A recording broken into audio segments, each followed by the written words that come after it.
Hi, this is our CSE 535 project video.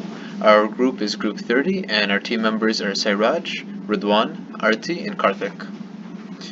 So what we've created is a smart meetings app, and what this app does is it smartly schedules and times meetings, and it has a lot of other functionalities. So first thing we're going to do is open up this smart meeting app, and we're going to assign somebody up. We are going to use me, Syed Ridhwaan. We're going to create a username, put in our email, and put a password of 1, 2, 3, 4. We'll keep the phone number as is, and we're going to choose one of our favorite modes of transportation. I'm going to choose a car, and I register. Once registered, you can go ahead and sign in.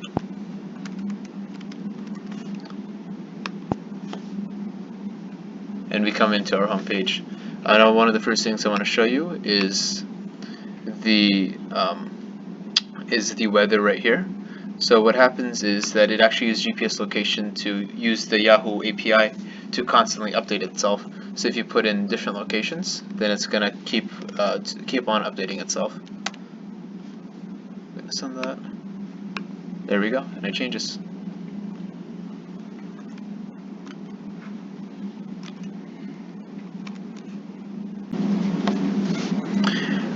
So one of the functionalities of our app is the take photo, and you'll find this on our homepage. And the great thing about this is if you're in a meeting and you quickly want to throw maybe a picture of the whiteboard or a picture of a schematic somebody may have drawn and send it to everybody else, you could quickly do that right here. So how that works, you just take a photo. In the emulator, this is what comes up. So we take a photo of that, and it's there, and it saves onto the phone, and you're able to send it to everybody else.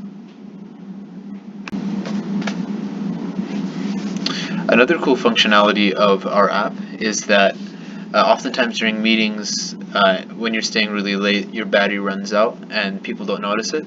So one thing that we've created in our app is the ability to see when our battery has run below 30%. So on the emulator, I'm going to go ahead and put the battery at lower than 30%, and there it is.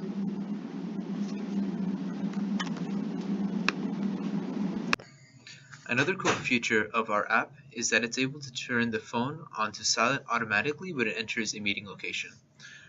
Over here we have the GPS meeting location of a place, and we're going to go ahead and send that GPS location to the phone, and it should update to silent. And now you can see up here that the phone has turned on silent. Another cool feature of our app is that you're actually able to take notes and send them via email to other group members. If you want to do that, you click right up here, take notes. Oops, click the wrong thing. You press take notes, and we're going to title this meeting for video. We're going to send them a message. We're totally getting an A in CSE 535, and then you share it via email. You can also save it to your phone. Right now on this phone we don't actually have an email client, but almost everybody on their phone has some sort of email client, so we could have something like Gmail or Yahoo, and then this would automatically be sent there, and you can send it to whoever you need to send it to.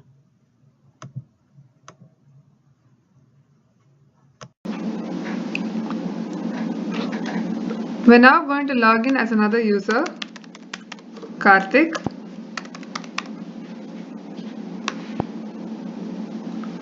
The main smart feature of this application is to schedule a meeting. Let's go ahead and create a meeting. The first screen displays the list of registered users who we can add as participants. The next, we get input of meeting name and from and to date and time.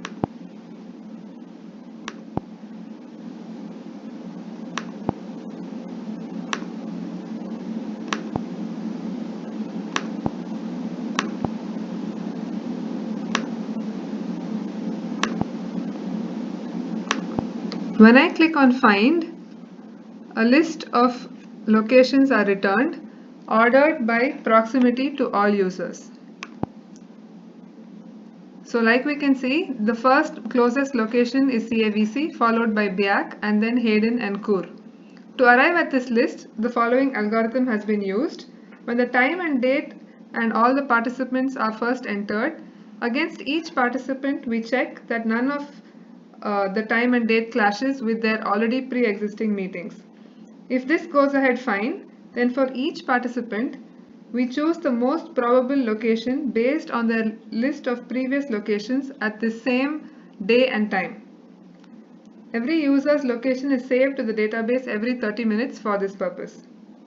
From the list of possible meeting locations, the distance between each meeting location and the user's location is calculated using Haversine formula, and we also take into consideration the user's preferred mode of transport, which he or she would have specified during sign-up.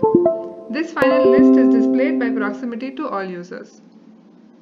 On choosing the meeting location, the meeting gets created successfully. Next, we can view the meetings. This was the recently scheduled meeting, located at CAVC from the time and to time that I chose, created by me and named interview.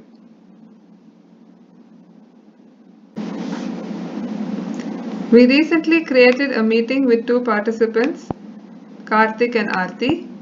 Let's now create another meeting with the same participants and for the same time and date.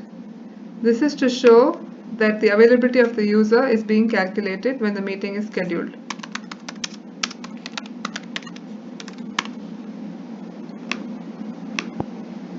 From March 10th at 3:20 p.m. to the same day at 4:15.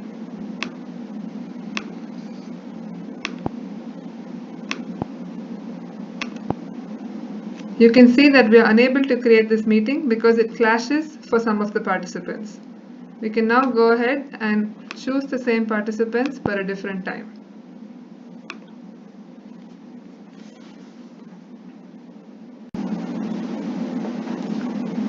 We've integrated maps to help navigate to the meeting location.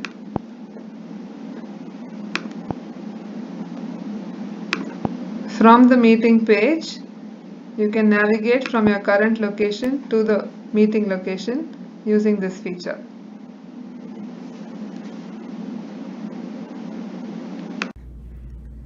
Karthik recently created a meeting and has signed into this device. The other participant of the meeting is Aarti, who signed in to another device. Once the meeting has been created, the user can create a poll .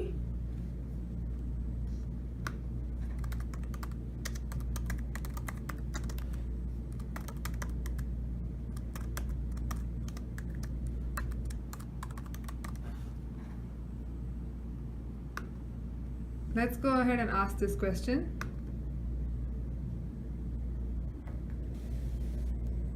Immediately, the other participants receive a push notification. On clicking the notification, they will also be taken to the screen where they can answer the poll.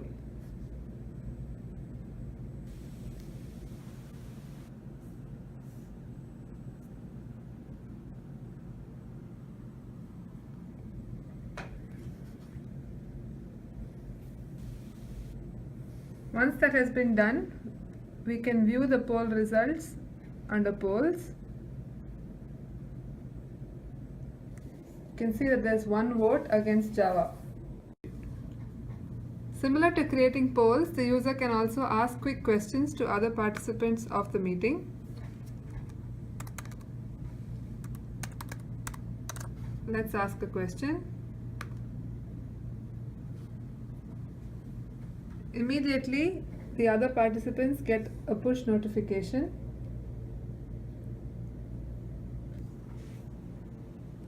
They can go ahead and answer.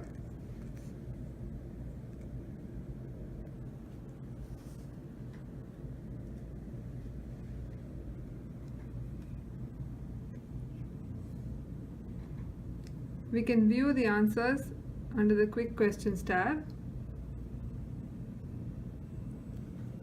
The 2 answers that were received.